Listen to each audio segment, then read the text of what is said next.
আসসালামু আলাইকুম। আশা করি সবাই ভালো আছেন। আজকে আমি আপনাদের মাঝে শুধু একটি বিষয় নিয়ে কথা বলব। সেটা হলো জব সার্টিফিকেট।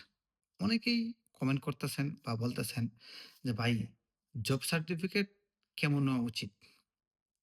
আসলে আমি অলরেডি আপনাদের অনেক ভিডিওতেই অলরেডি আমি বলেছি যে, জব সার্টিফিকেট কেমন নেওয়া উচিত এবং জব সার্টিফিকেট কি কাজে প্রয়োজন হয়। সো আজকে আমি আবারও স্পেসিফিক ভাবে শুধু জব সার্টিফিকেটের জন্য এই ভিডিওটি বানানো। তো সাধারণত আমাদের অনেক স্টাডি গ্যাপ থাকে। তো স্টাডি গ্যাপের মধ্যে সবচেয়ে ইফেক্টিভ যে কার্যকরী হলো জব সার্টিফিকেট শো করা।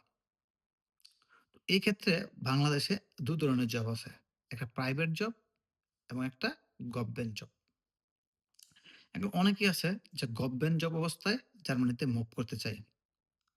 তো তাদের জন্য অবশ্যই আপনি জব সার্টিফিকেটের পাশাপাশি একটা এনওসি শো করতে হবে বা এম্বাসিকে প্রোভাইড করতে হবে। আদারওয়াইজ এম্বাসি আপনাকে মেইল অথবা কল করবে। এখন আসি প্রাইভেট জব। আসলে প্রাইভেট জবের বেলায় এনওসি প্রয়োজন হয় না। আপনি শুধু আপনার জব সার্টিফিকেটটা শো করলেই এনাফ। কিন্তু আপনার রিস্ক মুক্ত থাকার জন্য অনেকেই কি করে? একটা এনওসি প্রোভাইড করে। আসলে এনওসি দেওয়া ভালো। এনওসি মানে হলো যে আপনি কোন একটা জব সেক্টরে জব করতেছেন, এখন তাদের থেকে লিভ নিতেছেন। মানে ওই জবটা পদত্যাগ করে আপনি জার্মানিতে মুভ করতেছেন এবং ওই কোম্পানির এই জব বিষয়ক আপনি যে জবটা ত্যাগ করতেছেন, এই জব বিষয়ে কোনো অবজেকশন নাই। আপনি জার্মানিতে আসেন বা আপনি অন্য জায়গাতেই যান। তাদের কোনো অবজেকশন নাই।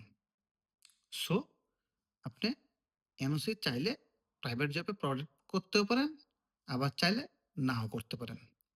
যদি আপনার ম্যানেজার বা আপনার জব সেক্টর থেকে আপনি এনওসি কালেক্ট করতে পারেন, তাহলে সাবমিট করবেন। আদারওয়াইজ সাবমিট করার কোনো প্রয়োজন নাই। তবে অনেক সময় যেটা আমরা ভুল করে থাকি বা ভুল করে অনেকেই চায় ফেক ডকুমেন্ট দেওয়ার জন্য।